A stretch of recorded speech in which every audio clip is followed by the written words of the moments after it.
Chapter 31 of The Money Moon. This recording is in the public domain. The Money Moon, a Romance by Jeffery Farnol. Chapter 31, which, being the last, is very properly the longest in the book. In those benighted days when men went abroad cased in steel, and, upon very slight provocation, were wont to smite each other with axes, and clubs, to buffet and skewer each other with spears, lances, swords, and divers other barbarous engines, yet in that dark and doughty age, ignorant though they were of all those smug maxims and excellent moralities with which we are so happily blessed, even in that unhallowed day, when the solemn tread of the policeman's foot was all unknown, they had evolved for themselves a code of rules whereby to govern their life and conduct. Amongst these, it was tacitly agreed upon and understood that a spoken promise was a pledge, and held to be a very sacred thing, and he who broke faith committed all the cardinal sins. Indeed, their laws were very few, and simple, easily understood, and well calculated to govern man's conduct to his fellow. In this day of ours, ablaze with learning and culture, veneered with a fine civilization, our laws are complex beyond all knowing and expression. Man regulates his conduct to them, and is as virtuous and honest as the law compels him to be. This is the age of money, and therefore an irreverent age. It is also the age of respectability, with a very large R, and the policeman's bludgeon. But, in Arcadia, because it is an old world place where life follows an even, simple course, where money is as scarce as roguery, the old law still holds.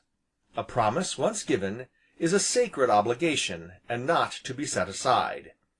Even the blackbird, who lived in the inquisitive apple tree, understood, and was aware of this. It had been born in him, and had grown with his feathers. Therefore, though, to be sure, he had spoken no promise, signed no bond, nor affixed his mark to any agreement, still he had, nevertheless, borne in mind a certain request preferred to him when the day was very young. Thus, with a constancy of purpose worthy of all imitation, he had given all his mind and thought to the composition of a song with a new theme. He had applied himself to it most industriously all day long, and now, as the sun began to set, he had at last worked it all out, every note, every quaver, and trill, and perched upon a look-out branch, he kept his bold, bright eye turned toward a certain rustic seat hard by, uttering a melodious note or two, every now and then, from pure impatience. And presently, sure enough, he spied her for whom he waited, the tall, long-limbed, supple-waisted creature, whose skin was pink and gold like the peaches and apricots in the garden, and with soft, little rings of hair that would have made such an excellent lining to a nest. From this strictly utilitarian point of view he had often admired her hair, had this blackbird fellow, as she passed to and fro among her flowers, or paused to look up at him and listen to his song, or even sometimes to speak to him in her sweet, low voice. But, today, she seemed to have forgotten him altogether. She did not even glance his way, indeed, she walked with bent head, and seemed to keep her eyes always upon the ground. Therefore the blackbird hopped a little further along the branch, and peered over to look down at her with first one round eye, and then the other, as she sank upon the seat, near by, and leaned her head wearily against the great tree behind. And thus he saw, upon the pink and gold of her cheek, something that shone and twinkled like a drop of dew. If the blackbird wondered at this, and was inclined to be curious, he sturdily repressed the weakness, for here was the audience, seated, and waiting, all expectation for him to begin. So, without more ado, he settled himself upon the bough, lifted his head, stretched his throat, and, from his yellow bill, poured forth a flood of golden melody as he burst forth into his Song of Memory. And what a song it was! So full of passionate entreaty, of tender pleading, of haunting sweetness, that, as she listened, the bright drop quivering upon her lashes, fell, and was succeeded by another, and another, nor did she attempt to check them, or wipe them away, only she sat and listened with her heavy head pillowed against the great tree, while the blackbird, glancing down at her every now and then with critical eye to mark the effect of some particularly difficult passage, piped surely as he had never done before, until the listener's proud face sank lower and lower, and was, at last, hidden in her hands. Seeing which, the blackbird, like the true artist he was, fearing an anticlimax, very presently ended his song with a long drawn, plaintive note. But Anthea sat there with her proud head bowed low, long after he had retired for the night, and the sun went down, and the shadows came creeping stealthily about her, and the moon began to rise, big and yellow, over the upland.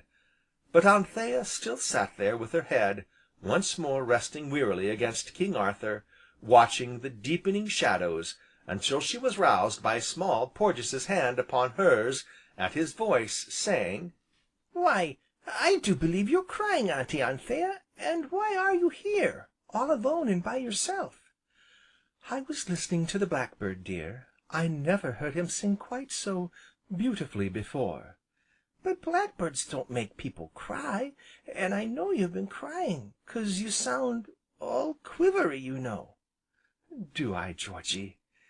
"Yes. Is it 'cause you feel lonely?" "Yes, dear." "You've cried an awful lot lately, Auntie Anthea." "Have I, dear?" "Yes, and it worries me, you know." "Oh, I'm afraid I've been a great responsibility to you, Georgy dear," she said with a rueful little laugh. "Afraid you have, but I don't mind the 'sponsibility. I'll always take care of you, you know," nodded Small Porges, sitting down, the better to get his arm protectingly about her, while Anthea stooped to kiss the top of his curly head. "I promised my Uncle Porges I'd always take care of you, and so I will." "Yes, dear." "Uncle Porges told me—" "Never mind, dear, don't let's talk of him." "Do you still hate him, then, Auntie Anthea?" "Hush, dear, it's very wrong to hate people." "Yes, a course it is. Then, perhaps, if you don't hate him any more, you like him a bit, just a teeny bit, you know." "Why, there's the clock striking 8:30, Georgy." "Yes, I hear it, but do you the teeniest bit? Oh, can't you like him just a bit, for my sake, Auntie Anthea? I'm always trying to please you, and I found you the fortune, you know, so now I want you to please me, and tell me you like him, for my sake." "But, oh Georgy dear, you don't understand." "'Cause you see," Small Porges continued, "after all, I found him for you, under a hedge, you know." "Ah, why did you, Georgy dear? We were so happy before he came." "But you couldn't have been, you know. You weren't married, even then, so you couldn't have been really happy, you know," said Small Porges, shaking his head. "Why, Georgy, what do you mean?" "Well, Uncle Porges told me that nobody can live happy ever after unless they're married, first, so that was why I arranged for him to marry you, so you could both be happy, and all revelry and joy, like the fairy tale, you know." "But, you see, we aren't in a fairy tale, dear, so I'm afraid we must make the best of things as they are." And here she sighed again, and rose. "Come, Georgy, it's much later than I thought, and quite time you were in bed, dear." "All right, Auntie Anthea, only, don't you think it's just a bit cruel to send a boy to bed and so very early, and when the moon's so big, and everything looks so frightfully fine? 'Sides—" "Well, what now?" she asked, a little wearily, as, obedient to his pleading gesture, she sat down again. "Why, you haven't answered my question yet, you know."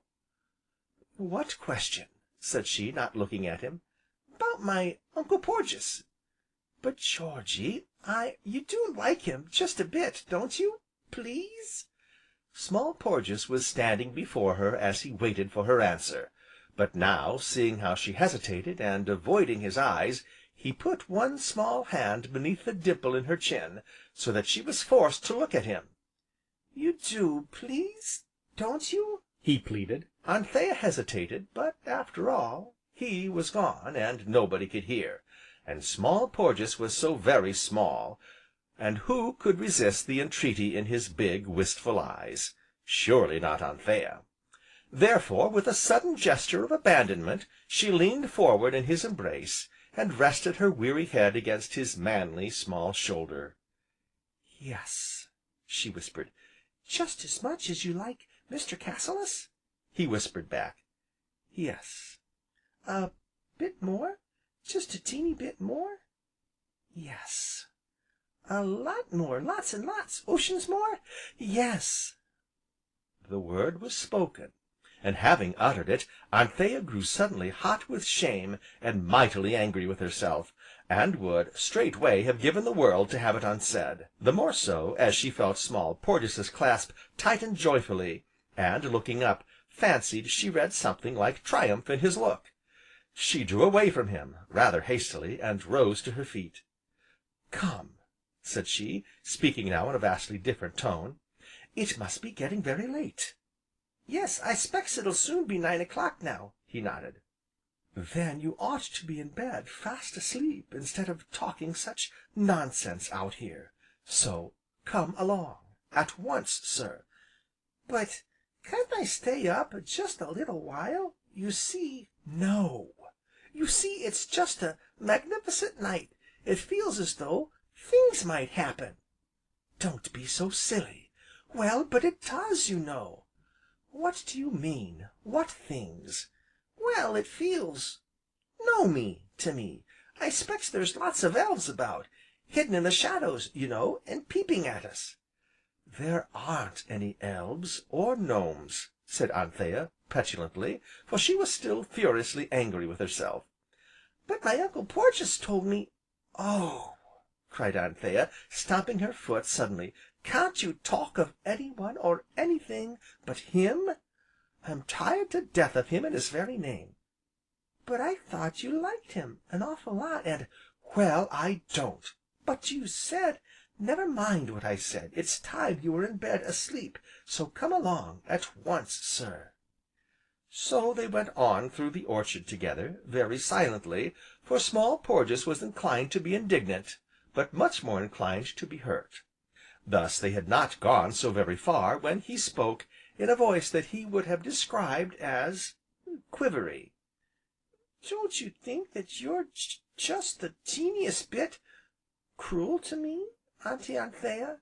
he enquired, wistfully, "after I prayed and prayed till I found a fortune for you?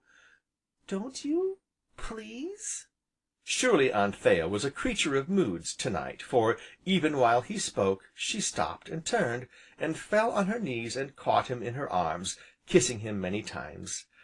"Yes, yes, dear, I'm hateful to you, horrid to you, but I don't mean to be. There, forgive me." "Oh, it's all right again now, Auntie Anthea, thank you. I only thought you were just a bit hard, 'cause it is such a magnificent night, isn't it?" "Yes, dear, and perhaps there are gnomes and pixies about. Anyhow, we can pretend there are, if you like, as we used to." "Oh, will you? Oh, that would be fine! Then please, may I go with you, as far as the brook? We'll wander, you know. I've never wandered with you in the moonlight, and I do love to hear the brook talking to itself, so will you wander, just this once?" "Well," said Anthea, hesitating, "it's very late." "Nearly 9 o'clock, yes, but oh, please don't forget that I found a fortune for you." "Very well," she smiled, "just this once." Now as they went together, hand in hand through the moonlight, Small Porges talked very fast, and very much at random, while his eyes, bright and eager, glanced expectantly towards every patch of shadow, doubtless in search of gnomes and pixies. But Anthea saw nothing of this, heard nothing of the suppressed excitement in his voice, for she was thinking that by now Mr. Cassilis had read her letter, that he might, even then, be on his way to Dapplemere. She even fancied, once or twice, that she could hear the gallop of his horse's hoofs, and, when he came, he would want to kiss her. "Why do you shiver so, Auntie Anthea, are you cold?" "No, dear." "Well then, why are you so quiet to me? I've asked you a question 3 times." "Oh, have you, dear? I was thinking. What was the question?" "I was asking you if you would be awful frightened s'posing we did find a pixie, or a gnome, in the shadows, and would you be so very awfully frightened if a gnome, a great big one, you know, came jumping out, and ran off with you? Should you?" "No," said Anthea, with another shiver, "No, dear, I think I should be rather glad of it." "Should you, Auntie? I'm so awful glad you wouldn't be frightened. Of course, I don't suppose there are gnomes, I mean great big ones, really, you know, but there might be on a magnificent night like this. If you shiver again, Auntie, you'll have to take my coat. I thought I heard a horse galloping. Hush!" They had reached the stile, by now, the stile with the crooked, lurking nail, and she leaned there a while to listen. "I'm sure I heard something, away there, on the road." "I don't," said Small Porges, stoutly, "so take my hand, please, and let me 'sist you over the stile." So they crossed the stile, and, presently, came to the brook that was the most impertinent brook in the world.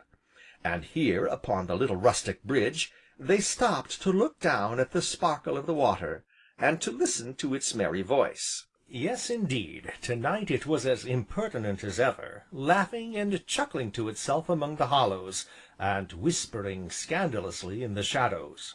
It seemed to Anthea that it was laughing at her, mocking and taunting her with the future. And now, amid the laughter, were sobs, and tearful murmurs, and now, again, it seemed to be the prophetic voice of old Nannie. "By force ye shall be wooed, and by force you shall be wed, and there is no man strong enough to do it, but him as bears the tiger mark upon him." The tiger mark! Alas! how very far from the truth were poor old Nannie's dreams! After all, the dreams which Anthea had very nearly believed in, once or twice. How foolish it had all been! And yet, even now Anthea had been leaning over the gurgling waters while all this passed through her mind, but now she started at the sound of a heavy footfall on the planking of the bridge behind her, and, in that same moment, she was encircled by a powerful arm, caught up in a strong embrace, swung from her feet, and borne away through the shadows of the little copse. It was very dark in the wood, but she knew, instinctively, whose arms these were that held her so close, and carried her so easily, away through the shadows of the wood, away from the haunting, hopeless dread of the future from which there had seemed no chance, or hope of escape. And, knowing all this, she made no struggle, and uttered no word. And now the trees thinned out, and from under her lashes she saw the face above her, the thick, black brows drawn together, the close set of the lips, the grim prominence of the strong, square chin. And now they were in the road, and now he lifted her into an automobile, had sprung in beside her, and they were off, gliding swift, and ever swifter under the shadows of the trees. And still neither spoke, nor looked at each other, only she leaned away from him, against the cushions, while he kept his frowning eyes fixed upon the road ahead. And ever the great car flew onward faster and faster, yet not so fast as the beating of her heart, wherein shame, and anger, and fear, and another feeling strove and fought for mastery. But at last, finding him so silent, and impassive, she must needs steal a look at him, beneath her lashes. He wore no hat, and as she looked upon him, with his yellow hair, his length of limb, and his massive shoulders, he might have been some fierce Viking, and she his captive, taken by strength of arm, borne away by force. By force! And hereupon, as the car hummed over the smooth road, it seemed to find a voice, a subtle, mocking voice very like the voice of the brook, that murmured to her over and over again: "By force you shall be wooed, and by force you shall be wed." The very trees whispered it as they passed, and her heart throbbed in time to it. "By force ye shall be wooed, and by force ye shall be wed." So she leaned as far from him as she might, watching him with frightened eyes while he frowned ever upon the road in front, and the car rocked and swayed with their going, as they whirled onward through the moonlight, and through the shadow, faster and faster, yet not so fast as the beating of her heart wherein was fear, and shame, and anger, and another feeling, but greatest of all now was fear. Could this be the placid, soft-spoken gentleman she had known, this man with the implacable eyes, and the brutal jaw, who neither spoke to nor looked at her, but frowned always at the road in front? And so the fear grew and grew within her, fear of the man whom she knew, and knew not at all. She clasped her hands nervously together, watching him with dilating eyes as the car slowed down, for the road made a sudden turn hereabouts. And still he neither looked at, nor spoke to her, and therefore, because she could bear the silence no longer, she spoke, in a voice that sounded strangely faint, and far away, and that shook and trembled in spite of her. "Where are you taking me?" "To be married," he answered, never looking at her. "You wouldn't dare!" "Wait and see." He nodded. "Oh, but what do you mean?" The fear in her voice was more manifest than ever. "I mean that you are mine. You always were, you always must, and shall be. So I'm going to marry you, in about half an hour, by special license." Still he did not even glance towards her, and she looked away over the countryside all lonely and desolate under the moon. "I want you, you see," he went on. "I want you more than I ever wanted anything in this world. I need you, because without you my life would be utterly purposeless, and empty. So I have taken you. Because you are mine, I know it. Ah, yes, and deep down in your woman's heart, you know it too. And so, I am going to marry you, yes I am. Unless," and here he brought the car to a standstill, and turning, looked at her for the first time. And now, before the look in his eyes, her own wavered, and fell, lest he should read within them that which she would fain hide from him, and which she knew they must reveal, that which was neither shame, nor anger, nor fear, but the other feeling for which she dared find no name. And thus, for a long moment, there was silence. At last she spoke, though with her eyes still hidden. "Unless?"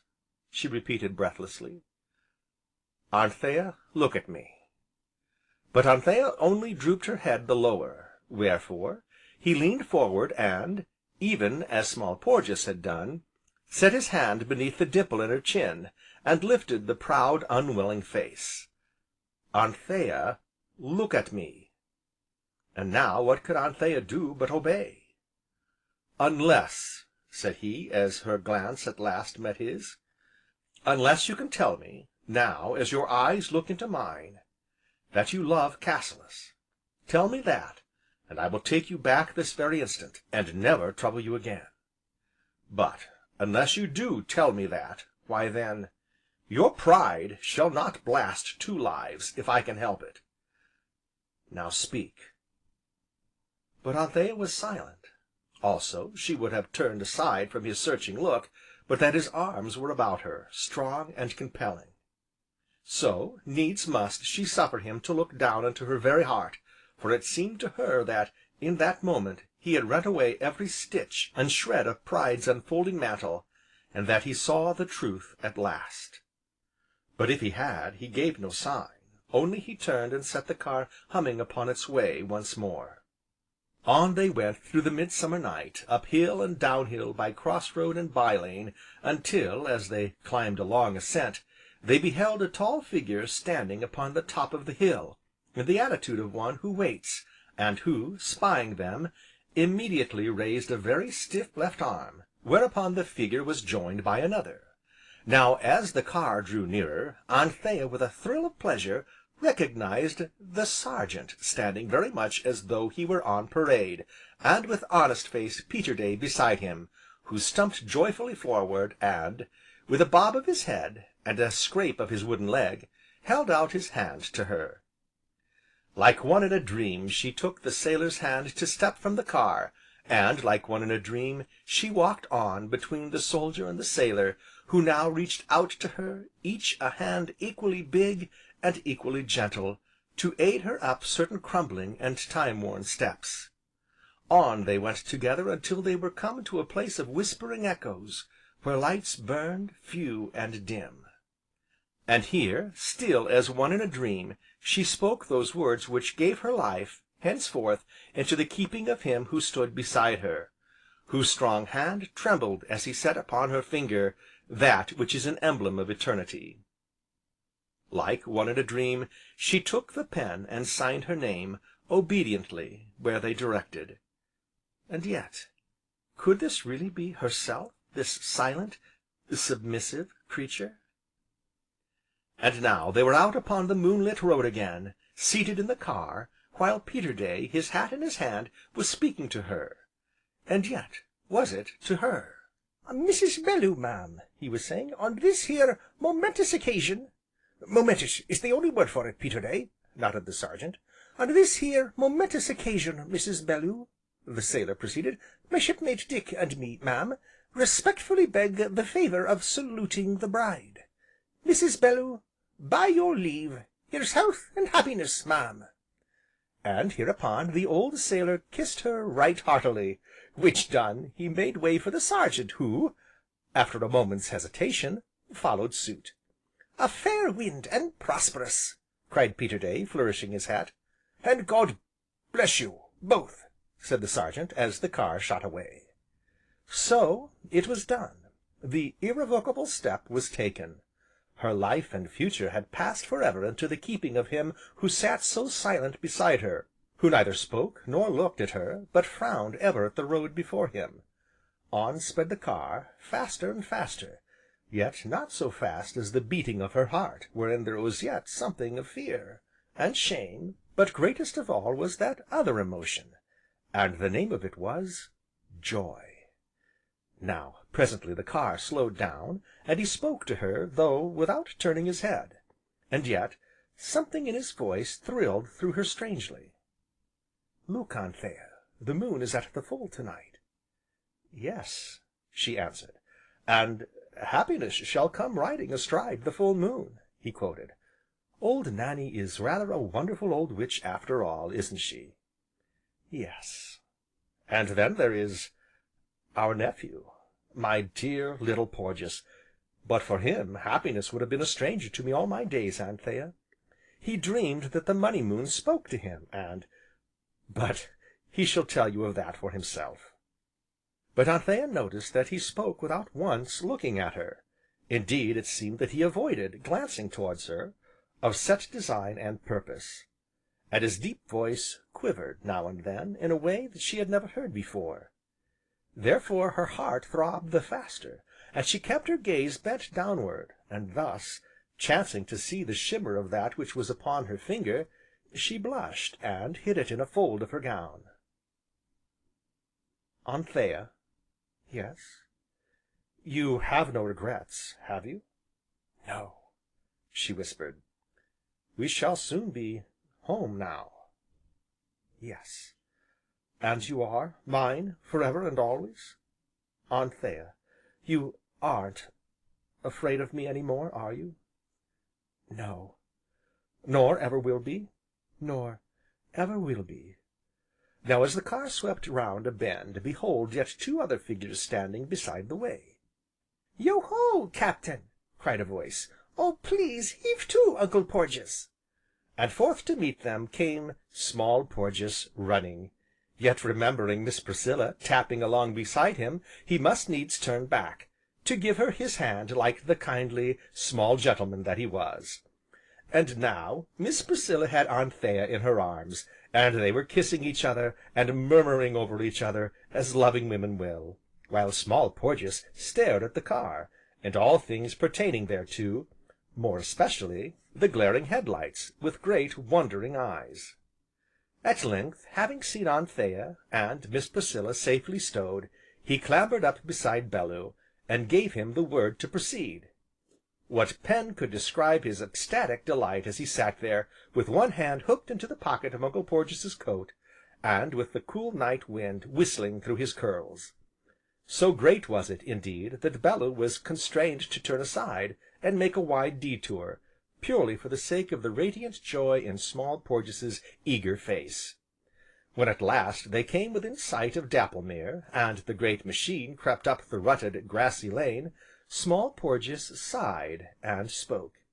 "Auntie Anthea," said he, "are you sure you are married, nice and tight, you know?" "Yes, dear," she answered. "Why, yes, Georgy." "But you don't look a bit different, you know, either of you. Are you quite sure? 'Cause I shouldn't like you to disappoint me, after all." "Never fear, my Porges," said Bellew. "I made quite sure of it while I had the chance. Look!" As he spoke, he took Anthea's left hand, drawing it out into the moonlight, so that Small Porges could see the shining ring upon her finger. "Oh!" said he, nodding his head, "then that makes it all right, I s'pose. And you aren't angry with me 'cause I let a great big gnome come and carry you off, are you, Auntie Anthea?" "No, dear." "Why then, everything's quite magnificent, isn't it?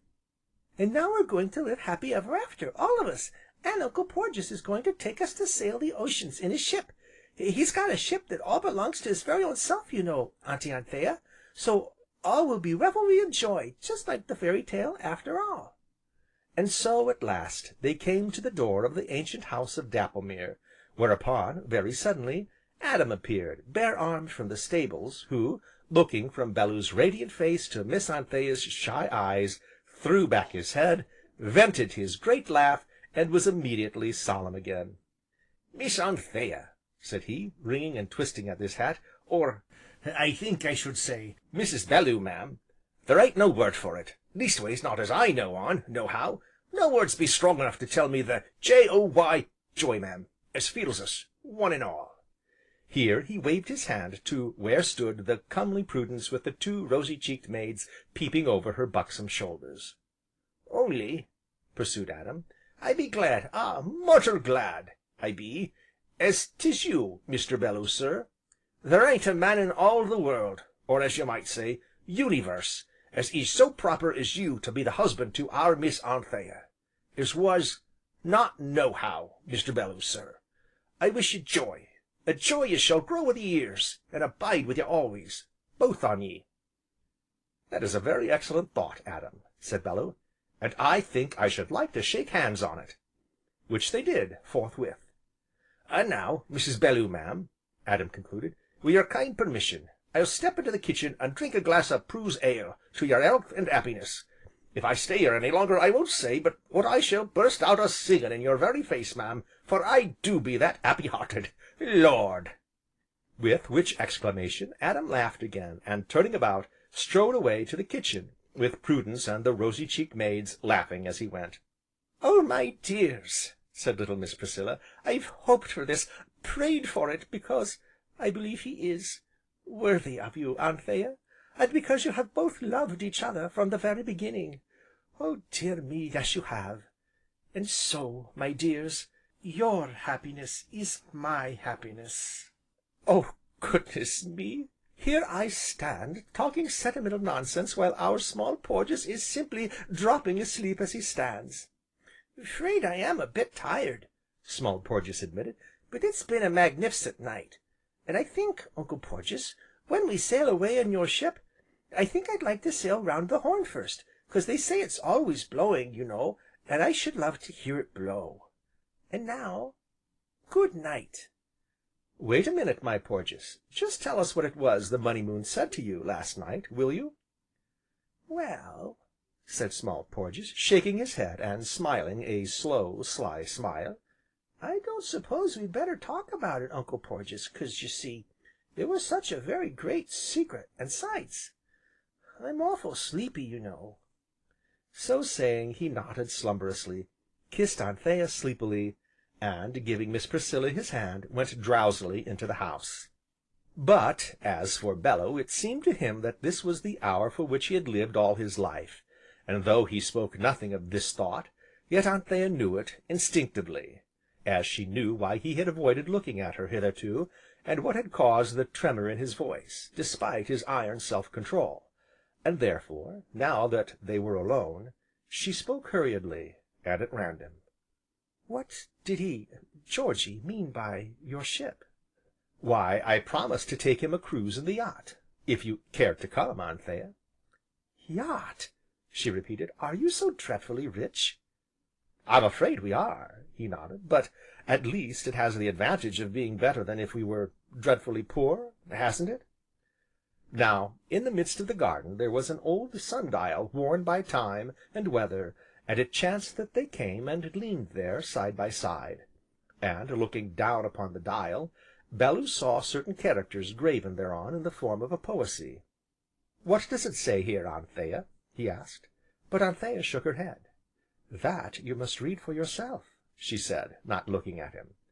So he took her hand in his, and, with her slender finger, spelled out this motto: "Time and youth do flee away, love, oh love then, whiles ye may." "Anthea," said he, and again she heard the tremor in his voice, "you have been my wife nearly 3/4 of an hour, and all that time I haven't dared to look at you, because if I had I must have kissed you, and I meant to wait until your own good time, but, Anthea, you have never yet told me that you love me. Anthea?" She did not speak, or move. Indeed, she was so very still that he needs must bend down to see her face. Then, all at once, her lashes were lifted, her eyes looked up into his, deep and dark with passionate tenderness. "Aunt Priscilla was quite right," she said, speaking in her low, thrilling voice. "I have loved you from the very beginning, I think." And with a soft, murmurous sigh, she gave herself into his embrace. Now, far away across the meadow, Adam was plodding his homeward way, and, as he trudged, he sang to himself in a harsh, but not unmusical voice, and the words of his song were these: "When I am dead, diddle, diddle, as well may hap, you'll bury me, diddle, diddle, under the tap. Under the tap, diddle, diddle, I'll tell you why, that I may drink, diddle, diddle, when I am dry." End of chapter 31, and end of The Money Moon, by Jeffery Farnol. Recording by John Leader, Bloomington, Illinois.